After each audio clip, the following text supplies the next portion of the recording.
Eso es una rareza. Lo presentamos a Adrián y presentamos, bueno, ante todo, buenas noches a todos. Hoy vamos a escuchar a Adrián Kanji, que es un filósofo argentino que tiene formación en la filosofía contemporánea y en las escuelas críticas de la filosofía actual, y aparte es responsable de la maestría de estética contemporánea de la UNDAP, Universidad Nacional de Avellaneda. Y antes de darle la palabra a él, simplemente quiero mencionar las próximas dos reuniones, como es habitual. El próximo miércoles va a hablar Santiago Valverde sobre la banalización de las problemáticas ambientales, un estudio de caso para pensar desde la complejidad. Y el miércoles subsiguiente, Laura Benadiva va a hablar sobre Octubre Pilagá, recuerdos sobre el silencio, la memoria como vehículo de reivindicación de justicia, y va a estar invitada, dialogando con Laura Benadiva, Valeria Mappelman. Listo. Todo tuyo, Adrián. Todos silenciamos los micrófonos. Y les avisamos que estamos grabando para llevar también este seminario al archivo del Palacios. Así que, bueno, nos seguimos viendo. Bueno, muchas gracias por la invitación. Gracias, Alejandro. Gracias, Lili. Pensé bastante sobre la invitación de Alejandro y finalmente, en este tiempo tan curioso, decidí compartir con ustedes, decidí convidarlos con algo aún inédito, que forma parte de un libro venidero que tal vez salga pronto, en marzo, quién sabe. Entonces, voy a leerles algo y luego el plan es conversar con ustedes. Ustedes me dicen si se escucha bien hasta aquí, ¿sí? ¿Sí? Perfecto. Entonces, deseo abordar la invitación a conversar presentando un fragmento de un libro inédito que verá la luz tal vez en marzo próximo, su nombre, Naufragios. Libro secreto y demorado, decantado en las sombras de un trabajo de lectura y purgación del horror. Este pasaje que presentaré hoy se titula Tres niños ante la muerte, variaciones sobre el mal. Es mi modo de hacer visible dos caras del dispositivo instrumental de la técnica moderna, confundida con el fascismo y el instante de fulgor de tres niños que lo padecieron. El acto de insumisión corresponde aquí con hacer visible los bordes del lenguaje y las máscaras de la razón. Primera parte, tres niños ante la muerte, la niña mariposa. Un niño italiano de 9 años llamado Matías me deslumbró con su declaración frente a sus compañeros en una discusión de aula, cuando hablaban sobre el acto de creación o de invención. Ante una pregunta sobre qué es el arte formulada por el pedagogo coordinador de la conversación, el niño dijo: el arte sos vos, que no sos vos, las imágenes que producís son parte de vos y son más que vos.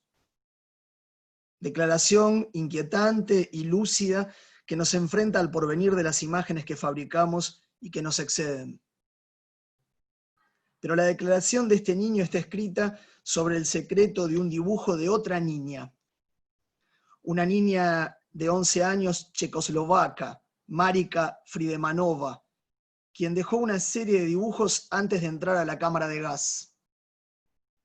Dibujos reunidos junto a varios textos bajo el título Yo no veré más otra mariposa.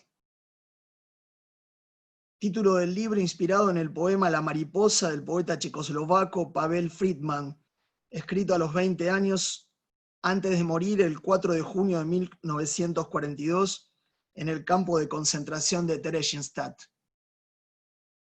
Los dibujos de Marika guardan el secreto de la imaginación de la niña frente a lo real que se avecina. Las palabras del poeta conservan la génesis de lo simbólico que cala en el subsuelo de todas las tierras de la realidad y de todos los cielos de la imaginación. Porque solo son las catástrofes propias del orden simbólico las que dan cuenta de los problemas de lo real y de lo imaginario. Las palabras de Pavel, como los dibujos de Marika, tienen un valor cardinal. Cortan como un rayo la vida que nos toca. Escribe Pavel Friedman. La última. Precisamente la última. Era de un brillante amarillo que aún me deslumbra. Era como si el sol no pudiera dejar de llorar sobre las piedras. Tan amarilla era, y volaba ligera hacia lo alto. Seguramente quería despedirse del mundo con un beso. Hace 7 semanas que vivo encerrado en este gueto, al lado de mi gente, y las flores me llaman, y la rama blanca del castaño del patio. Pero ya no he vuelto a ver mariposas. Aquella fue la última mariposa que yo vi. Aquí, en el gueto, las mariposas ya no saben, no pueden volar. La última mariposa. Lo real tiende al encierro de la unificación y se presenta como una irrupción sin salida. Es igual al encierro del gueto y a la muerte inexorable. Pero las flores y la rama blanca del castaño se desdoblan en lo imaginario y ejercen su acción de atracción en un instante de la realidad que aún perdura. Aunque a decir verdad, la última mariposa es la reserva de lo simbólico, a la vez irreal e inimaginable. Es irreductible al orden de lo real y de lo imaginario. La mariposa toca la génesis de la formación de los todos y de la variación de sus partes. Es la última invención de la génesis de un mundo anterior al gueto. La última mariposa. No es en el gueto y contra el castaño del patio una figura de la imaginación. No es cualquier mariposa. Se trata de la última mariposa, de la última que se confunde con la génesis del lenguaje en sí mismo y lo simbólico, como la génesis en sí es de un brillante amarillo que deslumbra.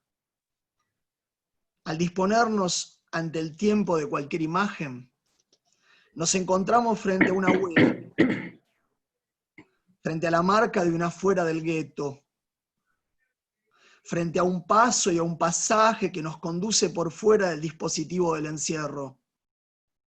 Nos conduce a la génesis de lo simbólico como marca, que es parte de nosotros y que está más allá de nosotros. Es el resplandor que deslumbra, es el brillante amarillo.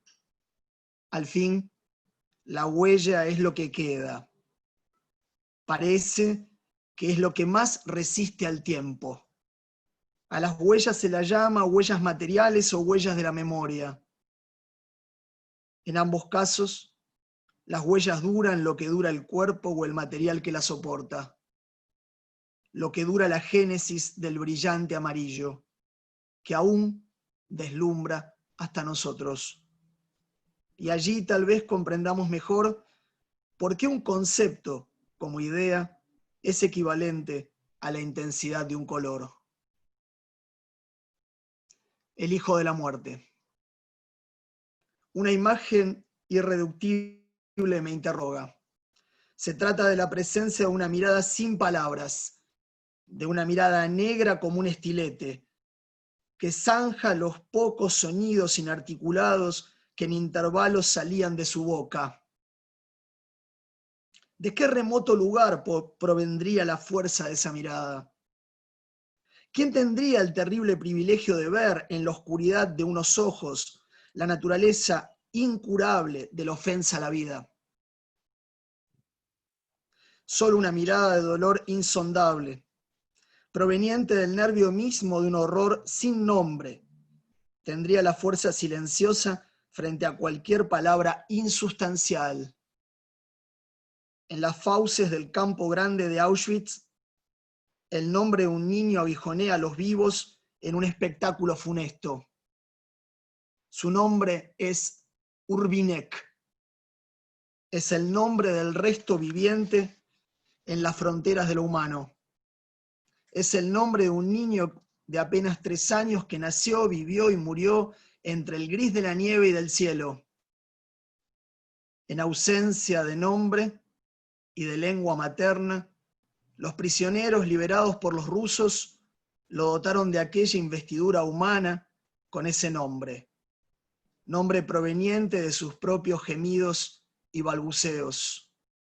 Urbinek es nombre de gruñido, de grito silenciado. Urbinek es el niño que transcurrió entre los vivos y los muertos sin nunca llegar a ser plenamente humano. Padeció la urgencia del umbral irreparable, umbral que modeló su corta vida frente a la fuente del mal inagotable que destroza el cuerpo y reduce a polvo el alma de los afectados. Los apaga y los hace abyectos, aunque dotados de una mirada equivalente al medio brutal en el que transitaron. Mirada de lo real sin imaginación ninguna, y como la destrucción de lo simbólico en sí mismo.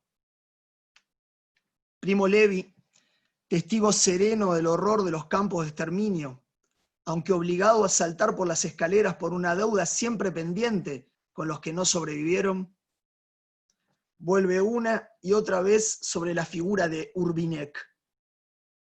Vuelve sobre aquel hijo de la muerte, que posee una mirada más negra que la noche negra.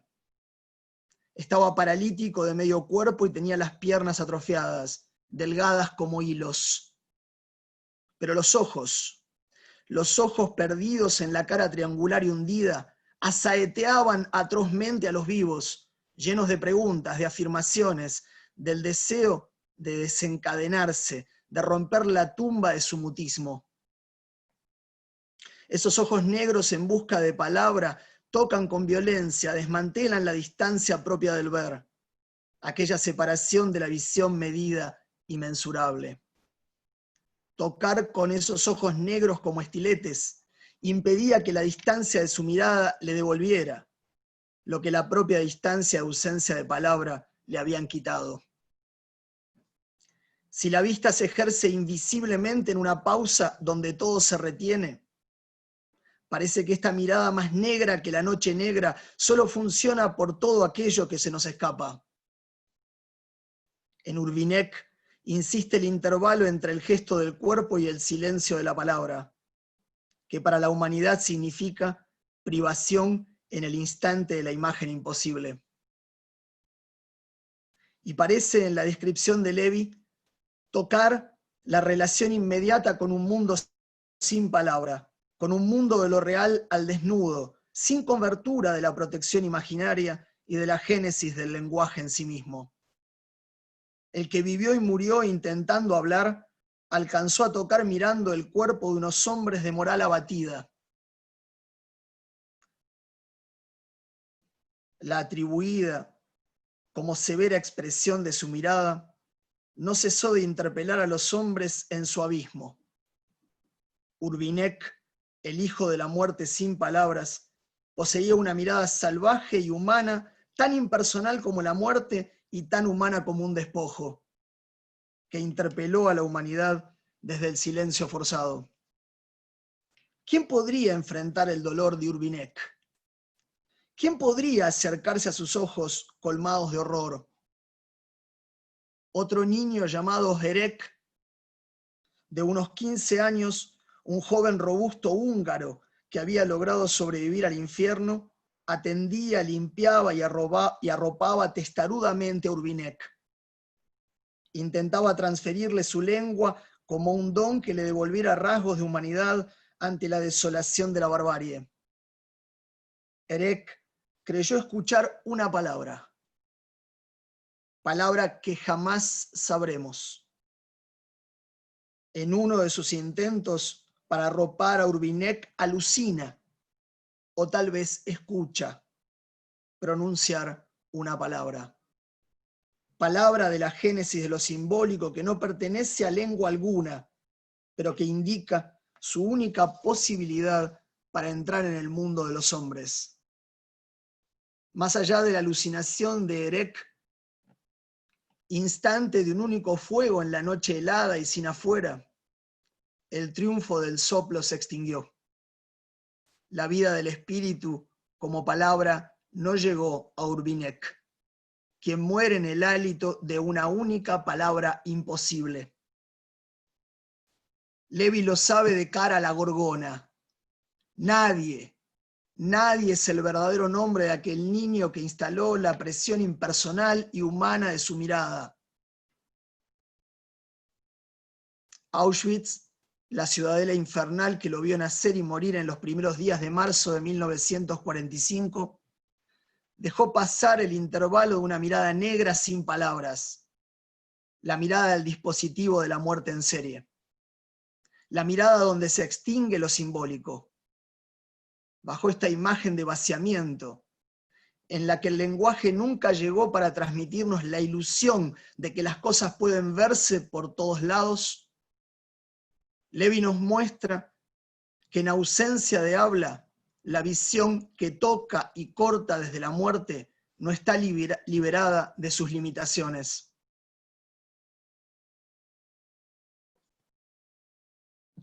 La violencia de aquella mirada de Urbinek, que guardamos como un pensamiento vital en el pecho, logró tocar sin palabras a los vivos y mantener su saludo a los muertos.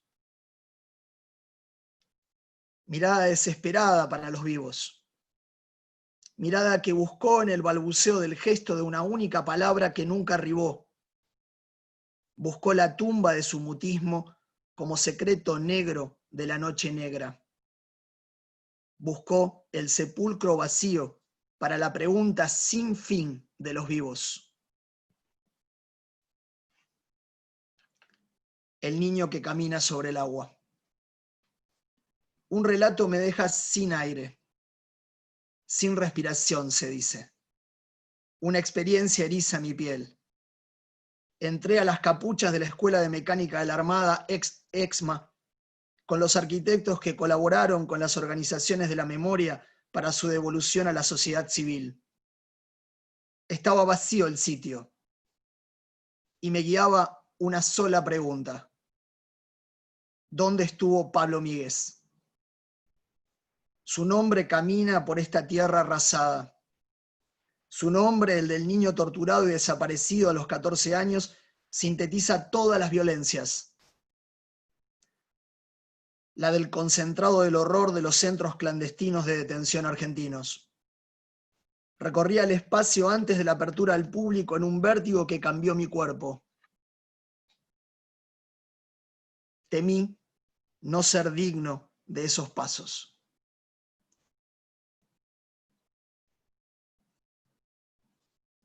Mi cuerpo produjo un salto sobre el mismo lugar y comprendió, como en una oscura conformidad, la necesaria defensa de lo simbólico. Algo me hacía señas y me esperaba. Experimenté la muerte como lo que está en una relación extrema con mi cuerpo. Todas las violencias llevaban el nombre de una sola violencia. Solo había visto una foto carnet, de un perfil sereno, de una mirada calma, de cabello oscuro que tapa las orejas y de un cuello de la camisa por fuera de su suéter. Luego Lila Pastoriza, sobreviviente del horror, divulgó su historia. Compartieron capuchas y pecera, tormentos y sufrimiento. Bajo el letal Plan Cóndor, no se sabía qué hacer con él. Fue torturado delante de su madre. Secuestrado el 12 de mayo de 1977 por un grupo operativo del ejército que buscaba a su madre y su pareja, militantes del ERP. Terminó en La Matanza, en el centro del Vesubio. Luego vivió en los altillos de la ESMA. Pablito, como se lo llamaba en los campos, se pierde en la niebla del silencio.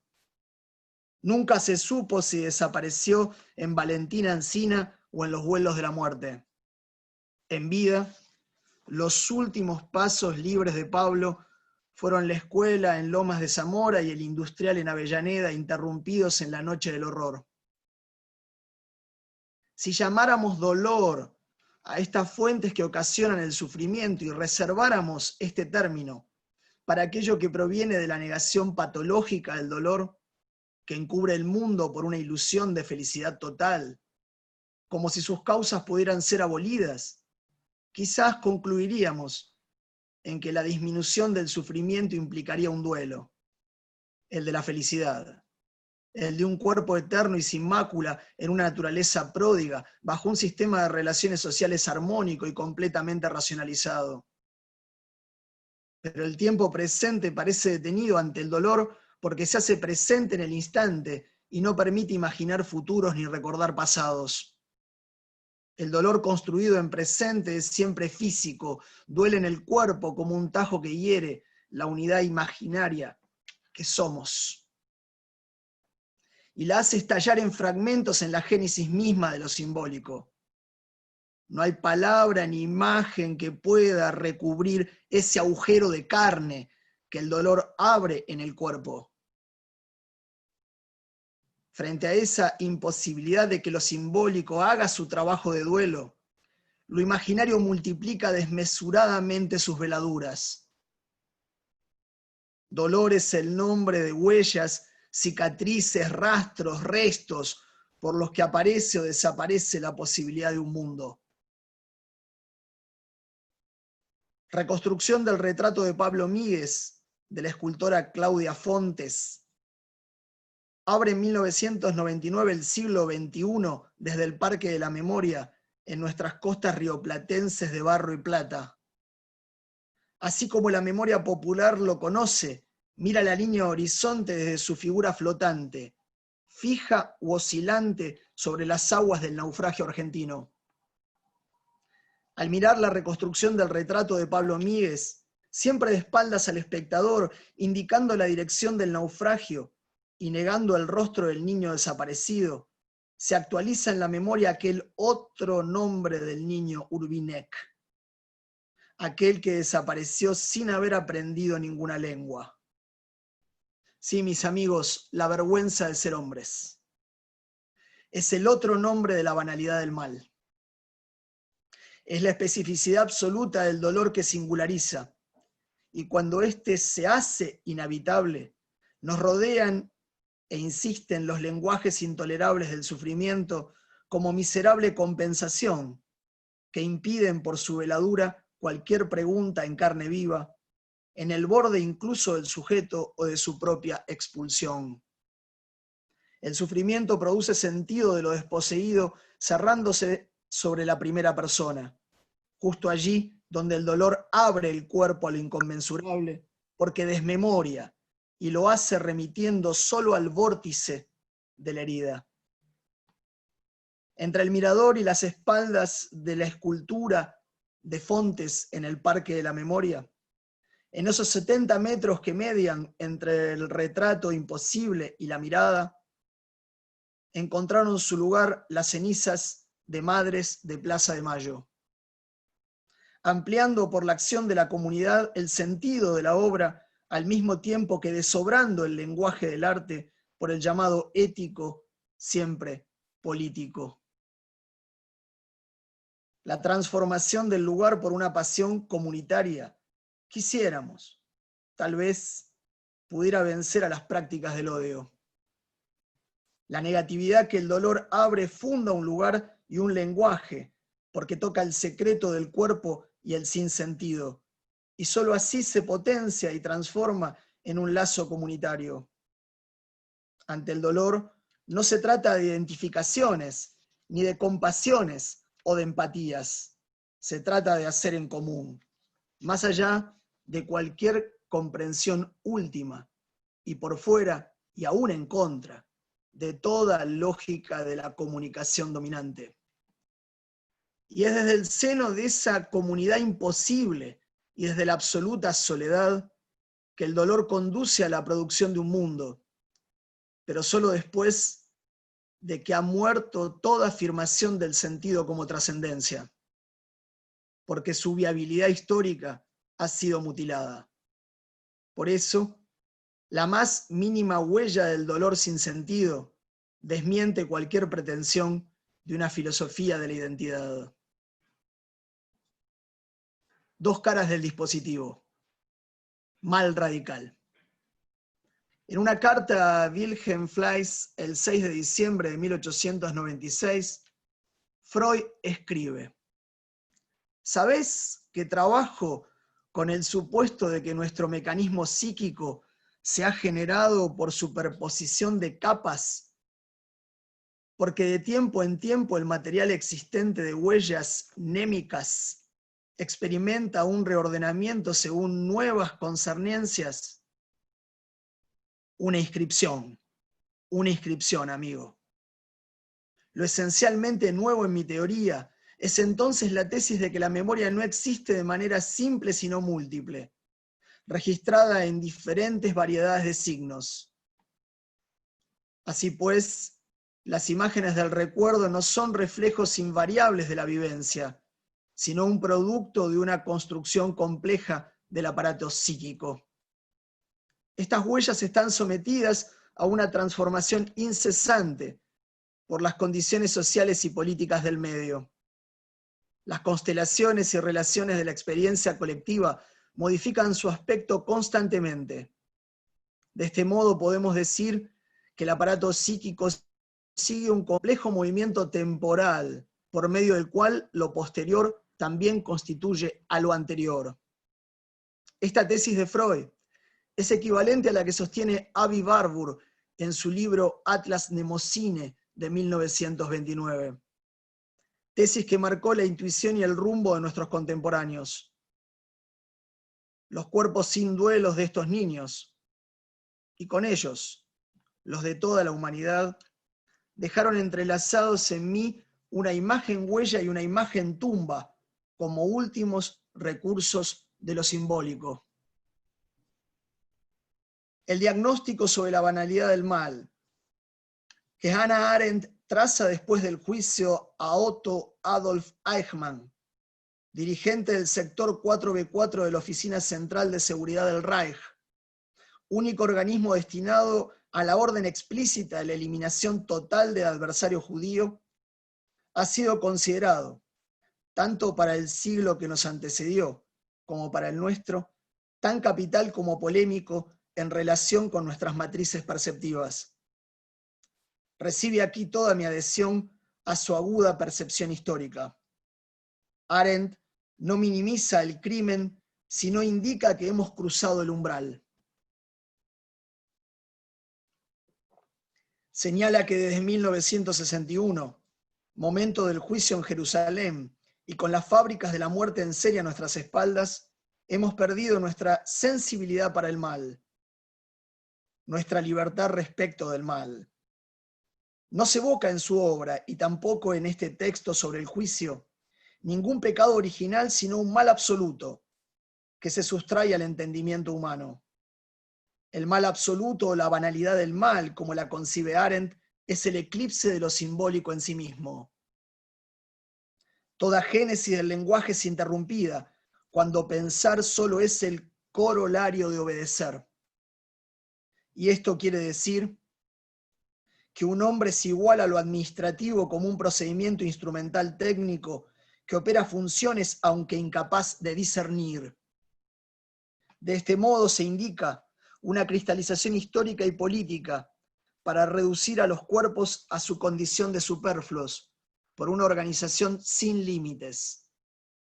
Y así, porque el horror visto y narrado es documentado como un cliché, que había alcanzado entonces lo inimaginable como un conjunto de procedimientos administrativos. Lo que estaría en juego sería la destrucción misma del pensamiento en la aniquilación escandalosa de la vida. Eichmann fue capturado en las afueras de Buenos Aires, cerca de Avellaneda, el 11 de mayo de 1960, y llevado a Jerusalén en 1961. Como corresponsal, Arendt escucha la banalidad del mal y escribe un informe histórico, y lo resume en 5 artículos publicados por el New Yorker, y luego reunidos como libro en 1963. En esta serie de artículos no minimiza la personalidad criminal, aunque indaga en la biografía de un hombre que la problematiza porque es capaz de decir y neutralizar argumentos sin poseer ningún atributo. Por ello, no lo considera ni adoctrinado, ni débil, ni cínico, sino incapaz de distinguir el bien respecto del mal, reduciendo su lenguaje a un modo administrativo en el que cada palabra es simplemente un cliché. Es el hombre capaz de decir sin decir más que la racionalidad instrumental en sí misma. Pero este hombre con incapacidad de expresión revela para Arendt una incapacidad para pensar los imperativos, la existencia de otros y los efectos de subjetivación de una orden. Porque al fin, el hombre sin atributos supo encontrar una valorización posible en la burocracia normada, en la moral protestante y en la racionalidad del dispositivo kantiano. Se trata de un hombre preparado para obedecer órdenes superiores sin percibir límite alguno para su servidumbre voluntaria. Arendt señala con agudeza que este hombre no miente, sino que es igual al mecanismo de funcionamiento de la burocracia. Es igual a la dispositio como conjunto de encadenamientos gramaticales automáticos. No es ingenuo, es equivalente al funcionamiento del saber y poder del dispositivo al que perteneció. Arendt no se detiene en la matriz perceptiva que indicaría sadismo, perversión o bestialidad, aunque nunca desdeñe estas prácticas. Tampoco percibe ningún grado de inocencia en aquel que no puede distinguir fronteras entre crimen y orden.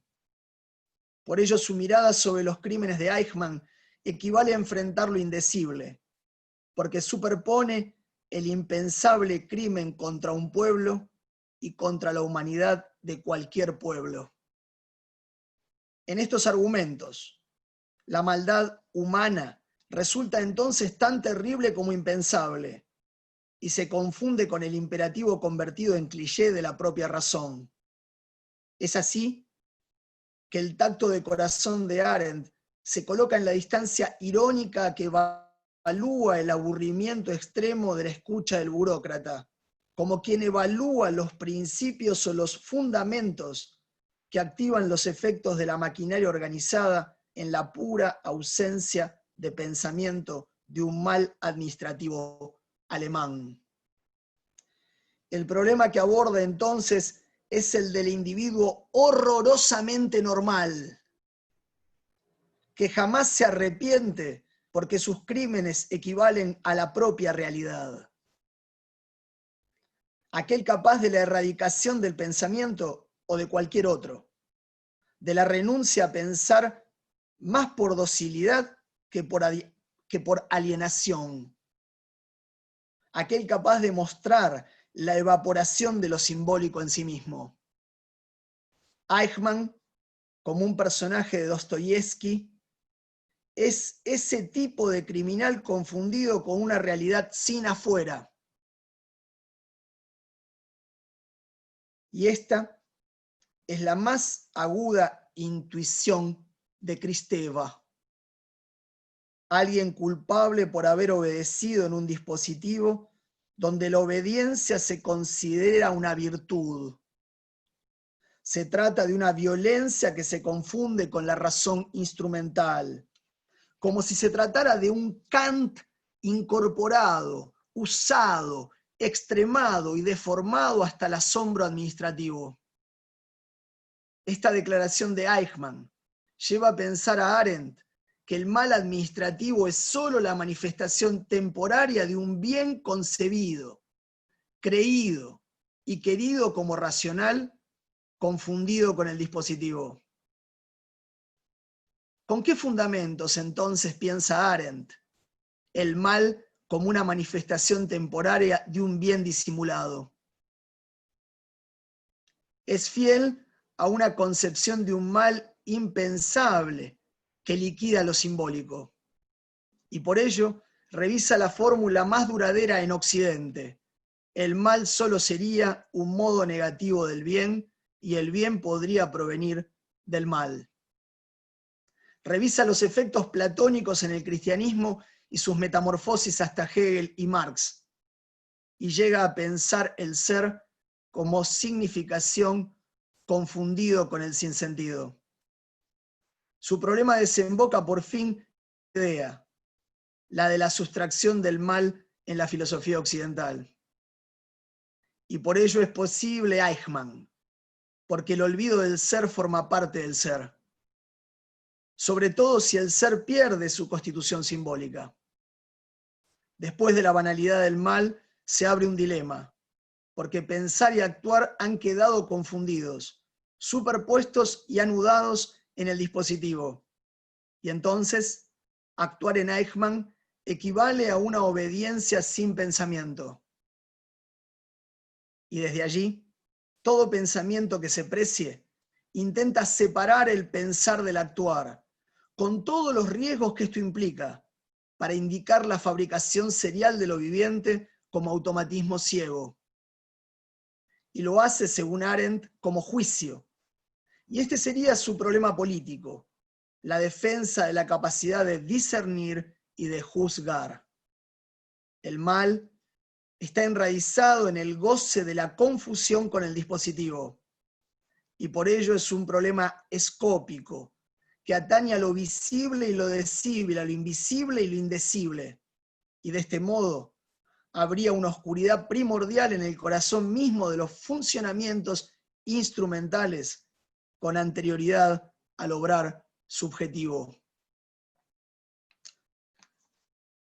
La palabra del último testigo. ¿Cómo un hombre puede ser transformado en otra cosa que hombre? La huella inconfesable de los crímenes y la indiferencia solo salió a la luz encarnada en la palabra del testigo. El testigo que alcanzó con su cuerpo el estado de musulmán y sin embargo sobrevivió, puede ser considerado la inmanencia absoluta.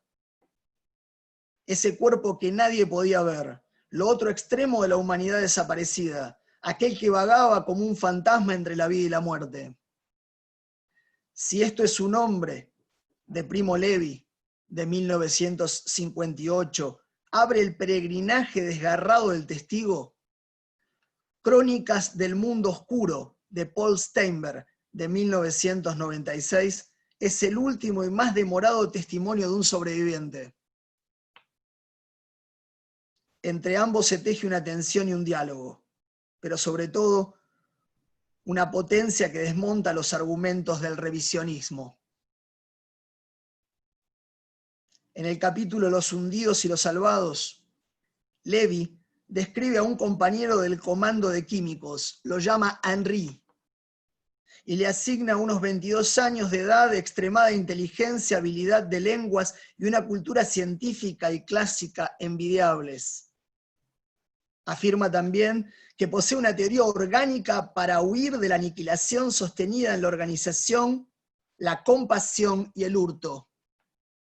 Steinberg, por su parte, concibe su testimonio en diálogo extremo con estas líneas de Levi. En el capítulo paréntesis 3, salvando los errores de Levi acerca de su edad, su formación y su nombre, dice: de su descripción se desprende la imagen de un individuo bastante antipático, esterilizado,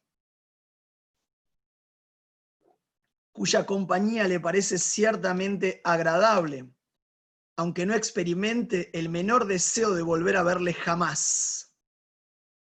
Parece saber que he sobrevivido, me pregunto cómo. Seguramente tuvo buen ojo. Probablemente yo era aquel ser obnubilado por la idea de sobrevivir. Encerrado en sí mismo como en una concha. Dice que sabía atraerme la benevolencia y la compasión de los poderosos, si era necesario, mostrando las heridas de mi pierna. Un combatiente solitario, frío, calculador, que poseía una teoría completa y articulada sobre las formas de sobrevivir en el lager. Si me erijo en el observador neutro de mi imagen, como él la percibió, probablemente era así, ferozmente determinado a todo para sobrevivir, dispuesto a utilizar todos los medios a mi alcance, incluido el don de despertar simpatía y compasión. Lo más extraño de esta relación, que parece haber dejado huellas tan precisas en su memoria, es que yo no guardo ningún recuerdo suyo. ¿Acaso porque decidí que no podía ser útil? Esto confirmaría su opinión. En el prólogo a este libro, Jorge Semprún, quien ha dicho que lo que le permitió sobrevivir a la deportación fue primariamente la suerte, después el hecho de ser muy joven y de tener buena salud, se detiene en las páginas de quien parece haber sobrevivido también por las lógicas del azar. Steinberg conoció Auschwitz en detalle, con apenas 17 años, y escapó a la selección que en varias ocasiones lo puso al borde de la cámara de gas. Engullido por la fábrica, Steinberg experimentó el fondo sin tocar fondo, debido a una extrema habilidad y a una voluntad de suerte. Habiendo roto todos los lazos afectivos, mantuvo en la sequedad de su carne un objetivo: sobrevivir por la fuerza de un residuo animal que lo hizo aferrarse a la vida con uñas y dientes a cualquier precio.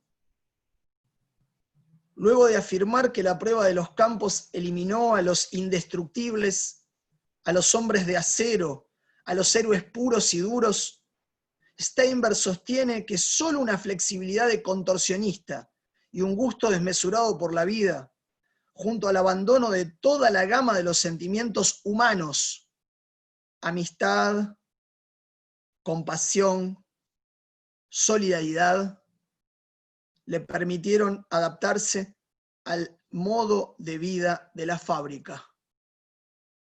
Sobre estas líneas Semprún afirma que son el relato frío, preciso, ausente de patetismo, a menudo insoportable por su propia sequedad, de la fabricación de este residuo incomprensible que llamamos sobreviviente. Aquello que resulta insoportable es la lucidez con la que el testigo describe una prescriptiva de la supervivencia. Dice Steinberg: los que se rebelaban eran fulminantemente masacrados. Formaban la categoría de las víctimas inmediatas, el primer segmento, que proporcionaba también los raros casos de suicidio. Después caían los sentimentales, los que se preocupaban día y noche por el destino de su mujer, de sus viejos padres, de sus hijos. Consumidos por la angustia, se hallaban en un estado de menor resistencia.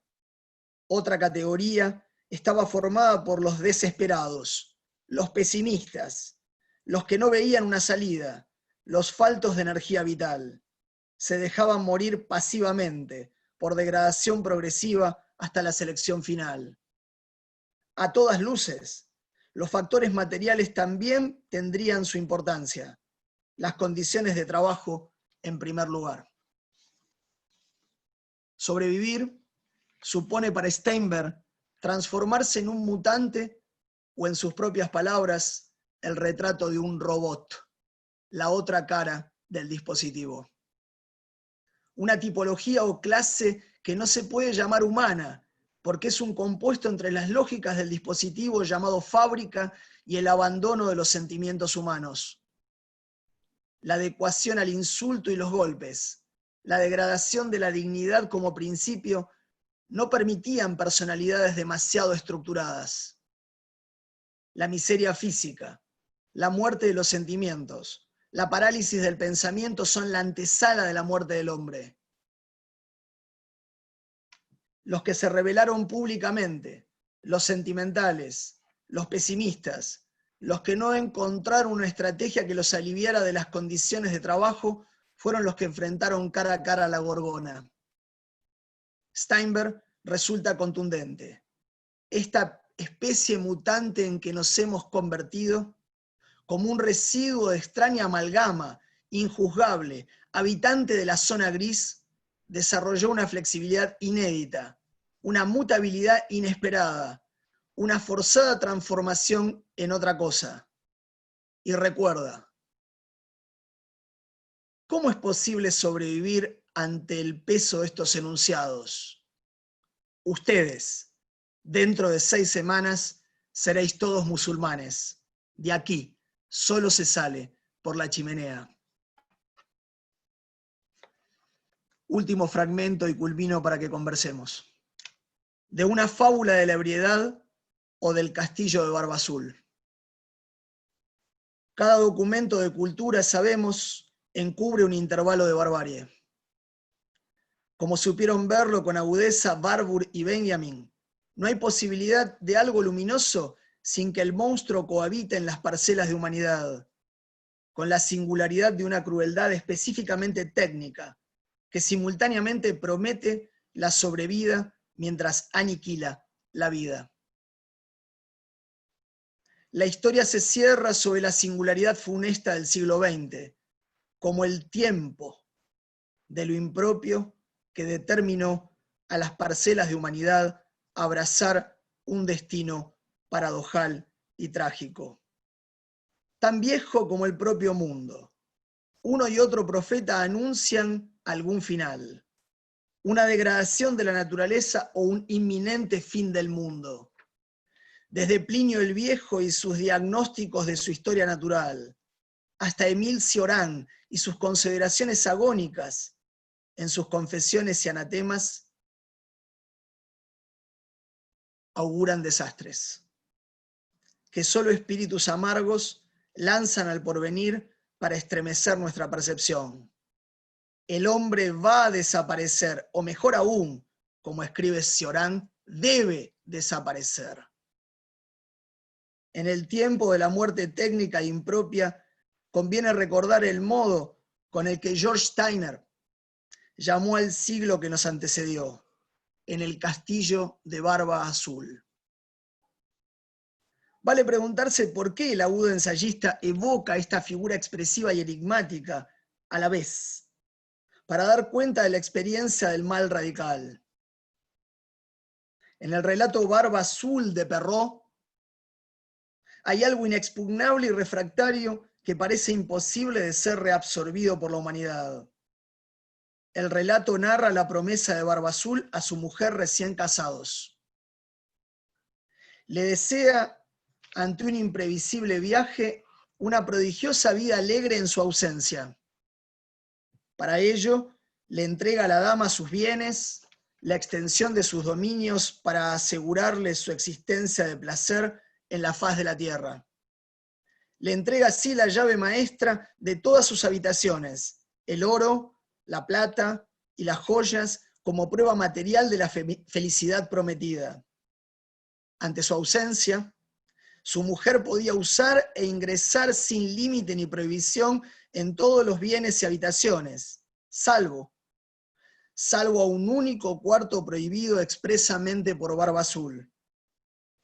La única habitación prohibida resultó ser el gabinete de trabajo y experimentos del dueño del castillo.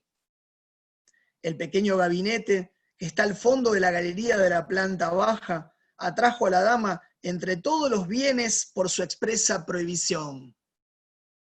Perrault sabe cuando escribe este texto que hay encuentros que pertenecen al destino. Usa esa palabra. Uno puede negarse o acogerlos. Si los niega, caminará hacia atrás. Si los acoge, enfrentará lo que es. La dama en medio de la fuente de los placeres acoge el destino de lo que es tal cual es en el dispositivo. Ingresa en la pequeña habitación oscura y cuando sus ojos se acostumbran a la penumbra, descubre que camina sobre sangre coagulada y entrevé una ristra de cadáveres de mujeres colgadas en la pared. Ver, en este caso, parece suficiente. Cuando el deseo se vuelve dolor, no cesa de tejer. Es preciso actuar. La visión sabe que hay quien ve y no ha superado el miedo. La voluntad decide actuar sobre el miedo e implicarse totalmente. Entre la visión y la voluntad de actuar reconocemos el destino de aquello que debía ocurrir irremediablemente en medio de la fuente de los placeres. Muchas han sido las interpretaciones sobre esta escena. Un cuento que nació para niños. Claro está que de ella brota algo amargo. Algo tan amargo que es imposible dejar de ver como de comprender. Uno de los mayores poetas del siglo XX escribe: no hay futuro en esto. Por desdicha, sí. Samuel Beckett define la paradoja de lo irreparable en rumbo a peor como un tiempo en que probar a ver, probar a decir. Tiempo en el que el cuerpo y la conciencia pueden saber solo que no se sale. Inexplicable e ineluctable, el gabinete de Barba Azul ha sido velado, pero nunca absorbido por la razón. Esta construcción simbólica que proviene del pasado está impresa en nuestra sensibilidad casi de la misma manera que la información genética en sentido biológico. El pasado nos rige, podría decirse en la lengua de Freud y de Beckett. Todo de antes, escribe el poeta. Nada más, jamás, concluye. Las imágenes del pasado, que a menudo están en alto grado estandarizadas y son muy selectivas, operan en nosotros con la fuerza de los mitos.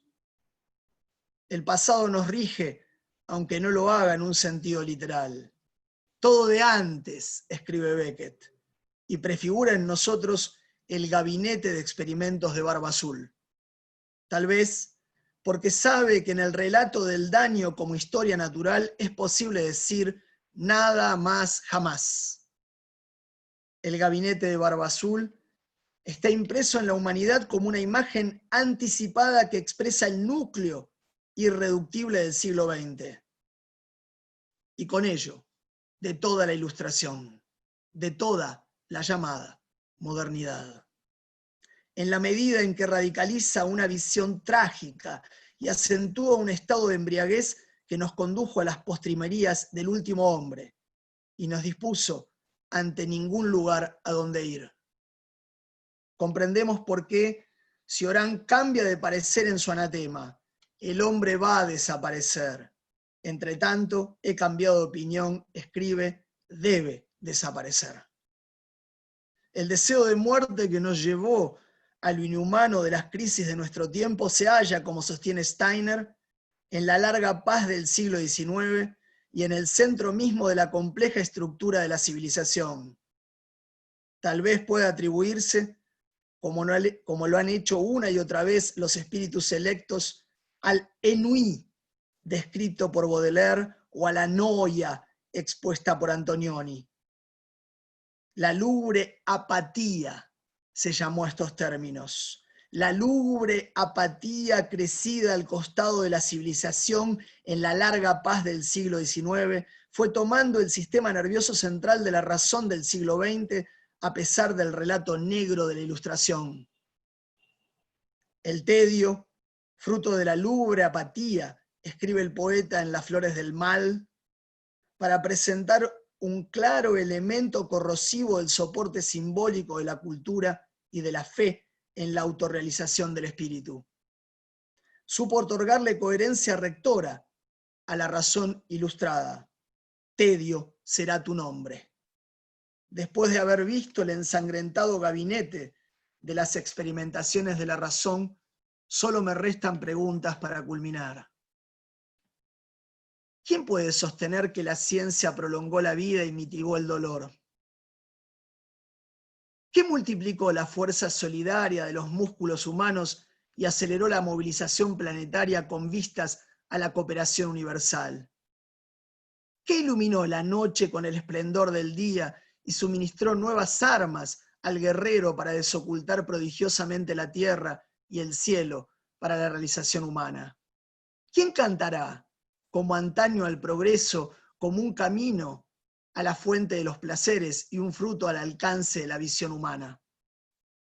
¿Quién podrá creer en la serenidad dinámica de la movilización planetaria y del prodigioso desocultamiento técnico del mundo, después de haber visto el ensangrentado gabinete de las experimentaciones del siglo XX, gestado en la larga paz del siglo XIX y en el centro mismo de la compleja estructura de la civilización que engendró la apatía?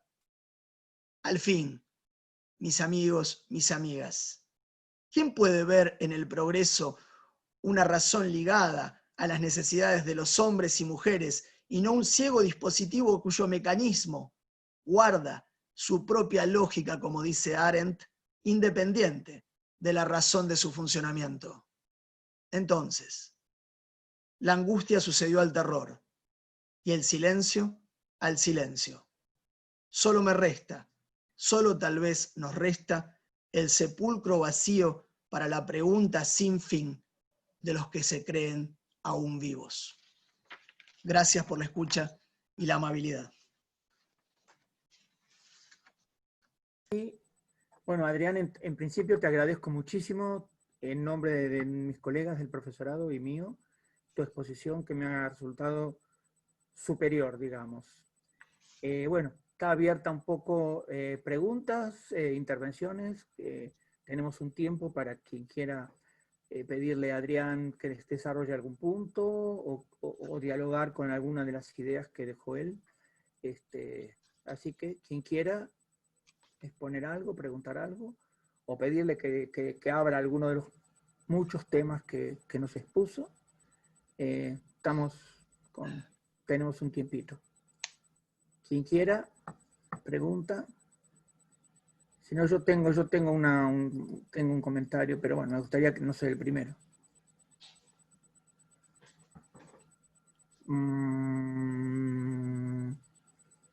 Bueno, asumo la posta. Yo no es una pregunta, sino me parece una idea que se puede desarrollar y me gustaría escucharte un poquito. Cuando mencionaste a este chico que dijo una sola palabra que no tuvo lenguaje, y por ahí también mencionaste mundo sin palabra, mundo desnudo. Entonces, la pregunta es, esta palabra de silencio que al mismo tiempo silencia el mundo, pensada políticamente y no pensada en el contexto específico en donde esto sucedió, que fue la barbarie nacionalsocialista, sino pensado en nuestro presente americano, como este par que a mí me impactó mucho, me gustó. Bueno, un poco no es una pregunta, es un poco para pensar un poquito esta idea.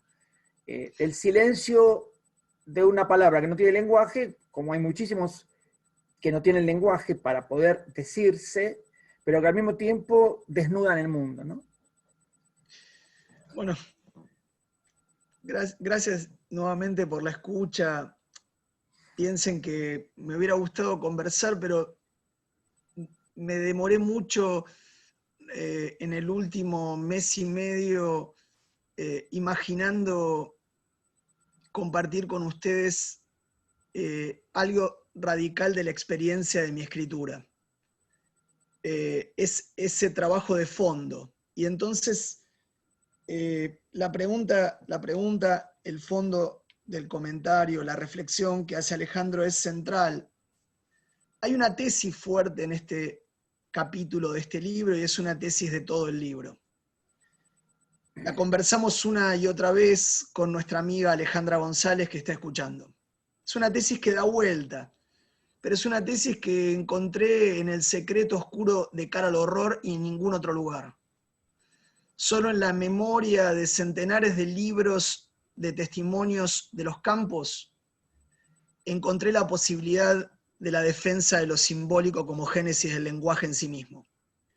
Esa tesis que está en el texto es extrapolable no al dispositivo de producción de saber y poder nacional socialista o a los modos de los campos de concentración de la llamada modernidad cultural capitalista europea, sino que es transferible a lo que llamamos habitualmente en nuestra América nuestro archivo vacío para pensarnos a nosotros mismos. Hay una tesis que sostenemos con Alejandra desesperadamente, y es cómo enseñar en un mundo en el que nuestros archivos han desaparecido o no están. No los archivos globales o mundiales de la modernidad, no los archivos que hemos heredado de la cultura europea, sino esos que tienen que ver con la otra cara de la memoria del horror. George Steiner dice, la otra cara del árbol de Goethe es la violación de América. Y eso supone una condición precisa, la larga historia de la desaparición, de la posibilidad de preguntarse por lo simbólico que nos constituía, la génesis de nuestro propio lenguaje en sí mismo, aquí. Lo que nos queda son restos, los que nos quedan son retazos, lo que nos queda es siempre alguna palabra iluminada que llega a destiempo para cortar como un rayo un espacio. Lo que nos queda siempre es una comunidad alucinada o soñada o pretendida o deseada a la que quisiéramos ir cuando fundamentalmente no hay lugar a donde ir. Lógicamente, políticamente, sin ese principio que acabo de enunciar, si no fuera por la defensa de lo simbólico mismo y para reconstituir una comunidad posible, no tendría sentido la tarea que hacemos. Por lo tanto, comparto con Alejandra ese fondo, que solo eso, frente a un archivo vacío, lo que nos queda como un inmenso trabajo de una matriz perceptiva que hay que reconstruir.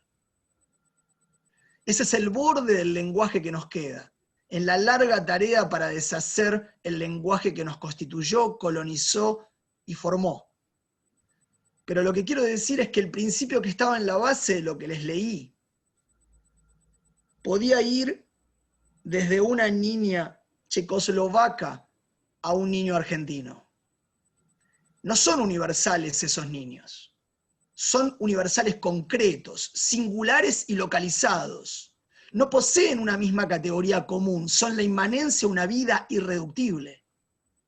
Son la inmanencia absoluta que no puede ser dicha fuera de su condición. Entonces lo que quise compartir con ustedes es que la única tesis política que a mí me cabe para pensar el presente es partir de las historias de purgar el horror en un duelo necesario para reconstruir los archivos necesarios a partir de los cuales pueda decirse la génesis de lo simbólico mismo. Ese es el único movimiento por el cual lo político se activa. Ese es el único lugar en el cual lo político tiene un sentido. Claro, ustedes habrán escuchado la enunciación del grito de Aristóteles contra el lenguaje, traducida por Primo Levi en Urbinek. Sí, claro, pero no es eso de lo que quiero hablarles, no es Aristóteles. Es la inmanencia concreta de una singularidad viviente, irreductible a cualquier norma universal, a cualquier forma universal. La singularidad que camino a la singularidad es capaz expresivamente de decir un lugar. No lo llamo geografía, aunque estoy entre geógrafos, pero lo llamo tierra, territorio, espacio, si ustedes quieren, con una vieja palabra peligrosa de ser capturada. Entonces digo, ahí estaría la tesis. Pero lógicamente, Alejandro, la tesis es compleja, porque esa tesis es al reverso de un archivo, y solo llegué ahí desarmando un archivo. Y ese archivo para mí podría serles contados a ustedes en 5 pasos. Pero si yo haría esa barbaridad de mi archivo, estaría desnudando el propio recorrido. Si fuera así, yo les diría que el archivo que tengo en la desnudez para pensar esa génesis del otro lado es fundamentalmente un archivo que pasa por estos momentos. Me detengo en el año 14 después de Cristo, en la época de Tiberio, y escucho al padre de Séneca escribir que un pintor ateniense llamado Parracio preparaba el color mientras el verdugo preparaba los testigos. Porque para poder pintar Parrasio necesitaba el máximo dolor para alcanzar a un Prometeo agonizante. Y en el máximo dolor no había un modelo, había un cuerpo sufriente en una experiencia a partir de la cual era posible el instante de la muerte a ser registrado. Retengo ese primer movimiento. ¿Qué está del otro lado del instante de esa muerte? Salto a 1664, el segundo momento de mi archivo. Es la conversación entre Baruch Spinoza y un cartesiano comerciante llamado Blichenberg. 8 cartas entre 1664 y 1665, llamadas las cartas del mal, donde Spinoza le contesta todo el tiempo una pregunta a Blichenberg.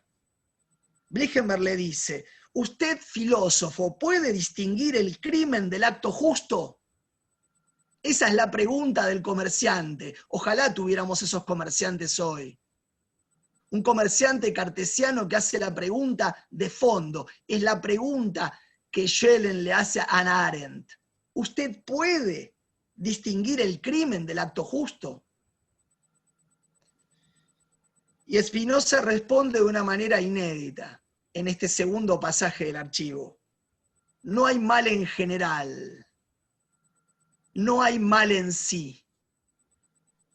Solo hay lo malo para mí y supone una inconveniencia en el instante de una composición que me deshace para la vida. Y cuando tiene que explicarle en un fragmento de una carta con más precisión, le dice: cuando hay mal, hay juicio. Pero cuando hay lo malo, hay prueba. La prueba no es un juicio, Blichenberg. La prueba no es un juicio. La prueba es siempre una transformación física y química, una experimentación que se opone al juicio. La prueba de vida, la prueba de paso, la prueba de transformación. En ese segundo momento aprendí que nada de juicio moral, solo experimentación de la prueba. El tercer momento de mi archivo para contestar esta pregunta, y sepan que siempre es el reverso, porque estoy haciendo mi propia génesis de lo simbólico, se escribe en 1814, en un libro maravilloso de Adalbert von Chamisso. Se llama La maravillosa historia de Peter Schlemihl, que es el centro de un único comentario de una discusión de bar entre Marx y Stirner, dos alemanes de Berlín que borrachos discutieron ese libro. La frase que Stirner en su libro El único y su propiedad recupera es esta: el mal es el retrato de un hombre hecho espíritu, porque el espíritu no hace sombra y el espíritu es la separación de todo cuerpo. Ese es el tercer movimiento de mi archivo. El cuarto movimiento se escribe en 1993, tal vez en el que considero el más preciso y radical filósofo contemporáneo. Hay dos, una mujer y un hombre, Simone Weil y Gilles Deleuze, los que abrazaron caminos distintos con una misma reflexión. El texto que recuerdo se llama Para acabar de una vez con el juicio. Deleuze escribe: Kant no inventa una verdadera crítica del juicio, instaura un tribunal. Un fabuloso tribunal subjetivo del cual nunca salimos. Un tribunal hecho a base de deuda infinita y de peso moral. Y dice: Si quieren encontrar el afuera, tendrán que buscar su reverso. Yo les propongo el mío, dice Deleuze. Se llaman Nietzsche, se llaman D.H. Lawrence, se llaman Kafka, se llaman Artaud. Si siguen sus caminos, encontrarán el afuera de la deuda moral. Por último, el quinto elemento de mi archivo estaría en el texto final que sintetiza una vida. Vieron que a veces las vidas se resumen en pocas palabras, o en ninguna. En el caso de algunos filósofos siempre estuve impresionado con sus últimas palabras, con sus últimos textos. Dediqué 30 años solo a leer el último texto de cada filósofo de la historia de la filosofía occidental, solo porque en el último texto buscaba algo secreto, lo que alguien hubiera conservado como el pachuli de su pensamiento, el concentrado final de algo. Muchas veces salí decepcionado de los últimos textos, no salí decepcionado de este que se llama La inmanencia, : una vida, : una gloria de la puntuación. Este es el último texto de Deleuze en el cual se pregunta qué es la inmanencia. Y pone un ejemplo sencillo y preciso. Cita una obra literaria, a una obra del siglo XIX, a una obra de Charles Dickens. Esa obra se las recomiendo. Es un novelón que se llama Nuestro amigo común. Nuestro amigo común. El personaje de esa obra se llama Riderhood.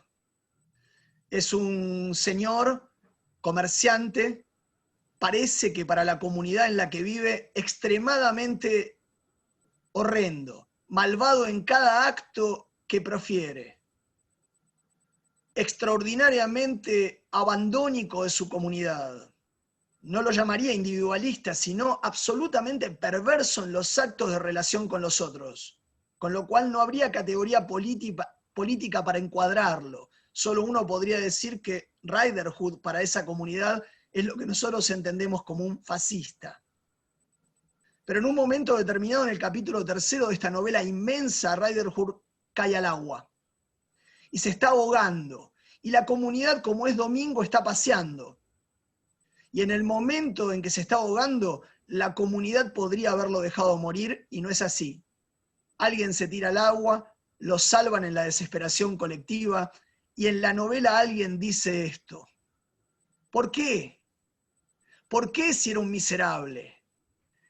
Y alguien dice en inglés, spark of life, porque una chispa de vida vale mucho más que una historia moral. Esos 5 textos de mi archivo son 5 textos sobre el mal que arman su reverso.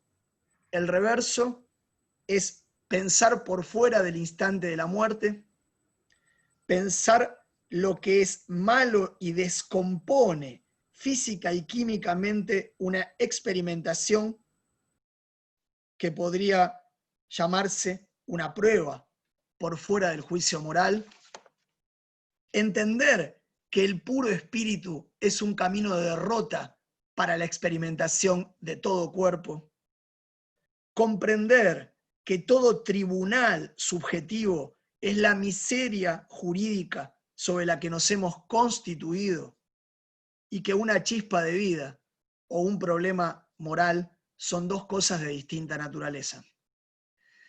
Podría responder esto: cuando miro nuestra América, miro ese reverso, el reverso del archivo sobre el que me constituí, para pensar todo lo que no está, para escuchar todo lo que no tengo, para tratar de prever eso que sería un universal concreto del dolor como agujero de carne aquí y ahora. Entonces, como dice Spinoza, y con esto culmino la respuesta, como no hay esencia del mal, tampoco hay posibilidad de establecer las relaciones con el mal en general. No hay mal en general, no hay esencia del mal. Hay malo que compone o descompone, pero a su vez hay chispa de vida que es impersonal a la vida común de carácter moral. en esa batalla se juega toda posición política. Una posición comunitaria o una posición liberal. Y en ese sentido, entonces, mi archivo está hecho de esto, de una lucha permanente para entender que una estética es una filosofía primera, es decir, una ontología del sintiendum, es decir, una pregunta por lo sensible que pone al desnudo este problema. En ese sentido, nunca pensé la estética en el sentido idealista, sino en el sentido de la tradición que habla de un principio del sentir. El mal está inscripto para mí en ese principio del sentir que descompone. Bueno, yo no sé si he sido claro con la respuesta del archivo, el reverso y la cara política, en tanto que fundamentalmente el fondo de Riderhood me permite decir eso. La comunidad y el individuo y la comunidad, lo común y lo singular. Ese ha sido el problema sobre el que he trabajado durante mucho tiempo, sin poder zanjar una navaja precisa entre ambas condiciones. Lo que sí creo es que hay problemas que son del orden del universal concreto. Es decir, que son iguales a la singularidad de la inmanencia material de una vida. Eso para mí es Eichmann y su reverso Steinberg. Eso es el que produce el funcionamiento y el que sobrevive como testigo a esa experiencia. Y ahí, las preguntas son millones. Los problemas políticos también. Bien, gracias por el desarrollo. Quien quiera preguntar algo, pedir algún comentario, tenemos algunos minutos. Estamos acá, no sé Bueno, quién. gracias por la paciencia, todas, todos. No, así sí. No todas nuestras exposiciones son iguales y eso es lo interesante. Has desarrollado un pensamiento muy rico, con muchas calas, digamos, muchas calas. Igual va a estar subido a la red para que los alumnos lo puedan ver y trabajar para sus ponencias finales, así que esto está accesible. Repito, tenemos unos minutos. ¿Quién quiere hacer una observación, una pregunta? Pedido de desarrollo. Si no, vamos a estar como Barba Azul. Exacto. Sí, estamos como Barba Azul.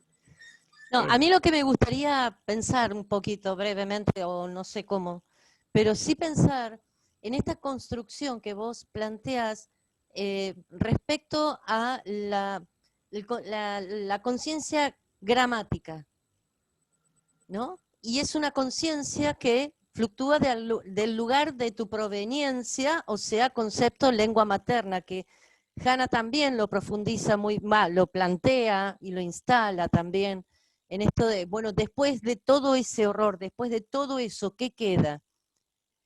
Y ella responde la lengua materna. Y a mí me parece como incluir, vos lo transitaste también en un momento, y recuperar digamos, este formato de que, ¿qué pasó con el lenguaje de la lengua materna en cuanto al concepto territorial?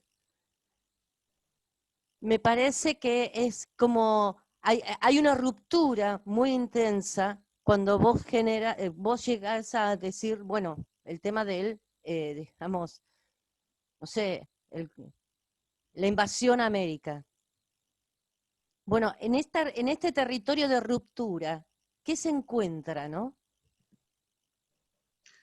Sería largo, no sé si en pocos minutos, agradezco tu pregunta, Lili, ese sería un desarrollo otro, ¿no? Pero sería un desarrollo largo, un desarrollo complejo. Perdón. No quisiera hacer una síntesis equivocada sobre esto para vosotros, pero lo que se encuentra son culturas formidables aniquiladas, con lenguas poderosas de tradiciones cosmogónicas, que tienen una filosofía fenomenal del ser, y que sin embargo es suprimida destrozada y olvidada para pensar en clave de una condición, en el mejor de los casos, marrana, es decir, judía, hispánica, colonial, barroca, tenebrista. Esa teoría del Estado colonizador, del Estado imperial, es la que reemplazó inmensidad de culturas y de lenguas. Ya no pensamos más en aymara, ya no pensamos más en mapuche, ya no pensamos más en guaraní, ya no pensamos más en la inmensidad de esas lenguas y culturas que enfrentaron a los estados imperiales. Con lo cual, lo que diría, como decía un viejo historiador hispánico, cuando España se coge a América, en el doble sentido del término, el de violación y peste, no produce una cruza nueva, aniquila culturas y aniquila lenguas maternas. Y las aniquila en una razón muy precisa, que es que este territorio era visto como reserva mineral, como hoy todavía lo es con nuestro litio. La base de esa reserva mineral es la base fundamental. Esa base mineral nos permitió percibir nada más. Pero no quisiera ser descortés a tu pregunta, porque creo que en el fondo esta pregunta requeriría muchas capas. Cuando hablé del archivo vacío, o cuando hablo de una violación y una peste que liquida lenguas y culturas, digo, esa es nuestra biblioteca siempre ausente. Pensar la migración de millones de esclavos que atraviesan las rutas del Atlántico para poder de alguna manera extraer la tradición mineral americana supone el segundo gran movimiento. Ahí tenemos el capitalismo funcionando. Eso es una pequeña y clara descripción. Se aniquila, se vacía, se desclasan culturas y lenguas maternas, se exportan esclavos y se extrae hasta el fondo las condiciones de posibilidad de una tierra. Bueno, ustedes saben muy bien, ¿no?, que Europa estaba enormemente endeudada y con ese doble movimiento resolvió su deuda. Quiere decir que estamos en una tierra que sirvió para resolver la deuda del llamado centro del mundo colonial, es decir, la modernidad capitalista colonial. En ese sentido, ese sería otro nivel del discurso. Ahora, yo no creo que ese es el lugar en el que nosotros podemos pararnos para pensar siempre.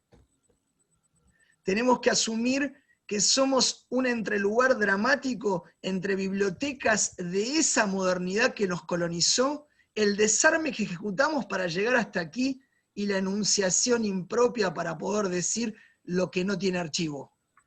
No conozco ningún teórico descolonial que tenga un archivo de nuestra América. Y esto implica para mí un drama de fondo, ¿no? ¿Cómo tener un archivo de nuestras filosofías del ser en lenguas nuestras? Digo filosofías del ser para decir las filosofías que nos han constituido. Piensen ustedes que la lengua Canaán, de herencia inca, que atraviesa todos nuestros pueblos diaguitas y que llega al arte del tejido de las mujeres, profundamente violadas en la cultura de nuestra cordillera, nuestra cultura mineral. Es decir, América se hizo a fuerza de esto, violación y extracción.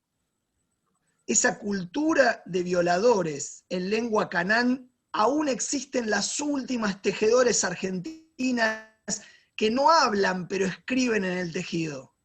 La lengua canán está dicha en ese lugar. Ven ustedes la dificultad de este problema. Nuestro archivo está roto, está disperso, está constituido por un borde, está vacante. Entonces, responder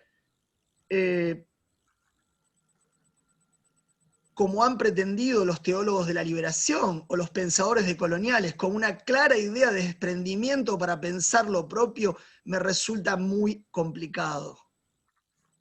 Porque siempre mi archivo tiene que revisar lo que me conquistó para darlo vuelta y mostrar consistentemente la otra cara de la acción. Bueno, creo que esa es la tarea de la lengua materna, ¿no? Ahora, nuestra lengua materna no es una lengua de la esencia, ¿no? Nuestra lengua materna es una lengua devoradora, es una lengua antropófaga, es una lengua que devora los restos de la cultura europea para convertirlos en otra cosa. Eso somos. No somos cualquier cosa. Somos verdaderos antropófagos, acusados de caníbales que han respondido a la altura de la historia, devorando lo que nos colonizó. Pero efectivamente devorar no significa tener un archivo. Significa tener por lo menos unos restos de éstesis, unas poéticas, unas formas sensibles aún desperdigadas. Por lo tanto, no puedo responderles sistemáticamente a la pregunta. Solo podría tener pedazos de una respuesta imposible. No voy a ser premiado en una tradición hispánica por mi escritura, porque evidentemente considero que la tradición colonial hispánica ha sido enormemente peligrosa para nosotros. Nuestra lengua materna no es el español, nuestra lengua materna es una mezcla de landa bárbara, de territorio hecho de pedazos de lenguas inconclusas, asesinadas y olvidadas. Pero ven, este sería otro problema. Ahí el problema ya no sería tratar con la figura del mal en general, sino con un mal específico. Cada práctica realizada de la colonización es una experiencia de un cuerpo destrozado, de una lengua destrozada, de una historia destrozada. Y sobre esa historia destrozada tenemos lenguas perdidas como poemas perdidos. Tenemos tierras perdidas como reflexiones perdidas. Tenemos asambleas perdidas como condiciones de políticas perdidas. Entonces siempre la pregunta por lo político nos remite a una idea excesivamente occidental de los principios. Es decir, cuando digo occidental, digo moderna, capitalista y colonial. Y en ese sentido, no importa cómo les respondiera la pregunta es que siempre falta algo para decir ese lugar. Pero es cierto que la génesis de nuestro simbólico no es equivalente a la génesis del simbólico europeo. No hay universal. Y ese es el problema fundamental que traté de contarles. No lo hay. Nuestra lengua es mixta, hecha de pedazos, toda rota, hecha de comunidades desaparecidas, hechas de un mal vivir y no de un buen vivir. Y efectivamente esas historias son las que están en la base de nuestra experiencia.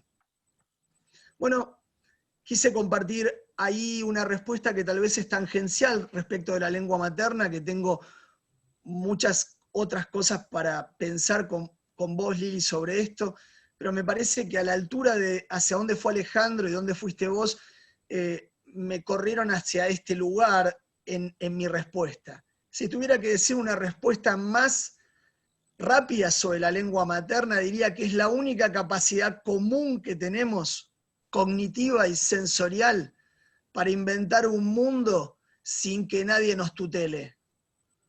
Quiere decir que soy alguien que piensa que la autoformación o la autoeducación es tan importante como la educación escolarizada.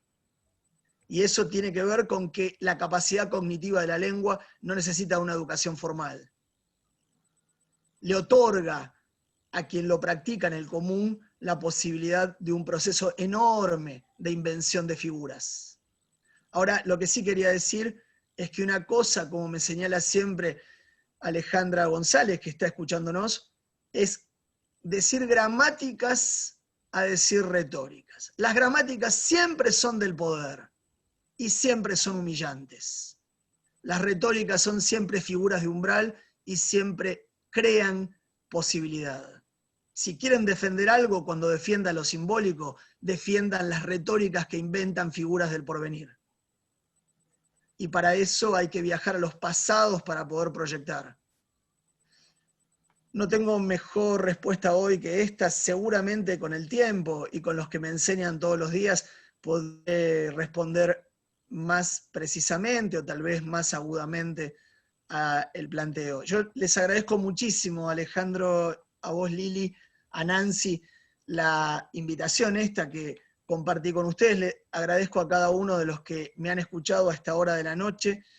Y vuelvo a decir esto, Alejandro, considero que sos un tremendo pensador argentino. Por esa razón no quise hoy hablar en vano, quise leer las páginas de un libro aún inédito que lleva 15 años de silencio. Y no quise hacerlo de otra manera, lo quise hacer en relación a quien considero piensa en cada vez que atraviesa el espacio. ¿No? ¿Recuerdan esa frase de dos grandes pensadores contemporáneos, Deleuze y Foucault? Cuando Foucault entraba en la sala, Deleuze decía, cambia la atmósfera. Eso es lo que hace Alejandro cuando entra al aula. Cambia la atmósfera. No. ¿Está bien? Me da vergüenza. Adrián, yo te quiero agradecer muchísimo. Yo sé que tu escritura es todo un proceso de pensamiento, de hecho he leído cosas tuyas y yo estoy muy orgulloso de que hayas expuesto para nosotros, personalmente, creo que hablo por todos.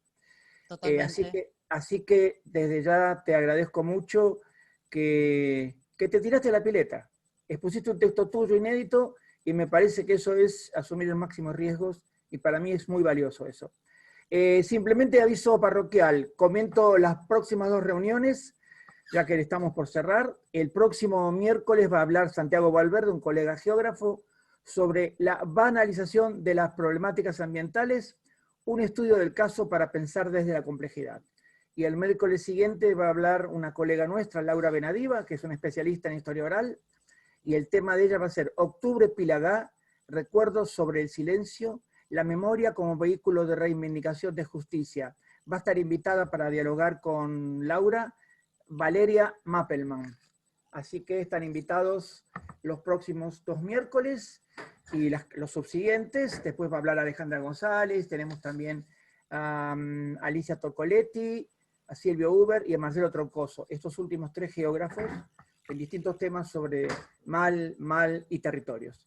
Así que les agradezco a todos, les agradezco en mi nombre, en el nombre del profesorado, en el nombre de Nancy, de Lili y de otros colegas, porque enriquecen mucho este seminario que la verdad, hablo por Lili, hablo por Nancy, es mucho más rico de lo que pensamos al principio. La verdad que ha tomado un vigor. Está tomando vida propia, ha tomado vida propia desde que tal cual. empezó. Muy bien. Y entró a volar y parece que está remontando un vuelo más que interesante. Es maravilloso este espacio que estamos logrando. Todos aquellos que hoy entraron por primera vez están invitados a seguir el seminario. Además, estamos grabando todas estas intervenciones y están subidas a un canal de YouTube, del cual les vamos a dar correspondientemente la dirección, porque yo no es el que hago la tarea, la hace un colega nuestro.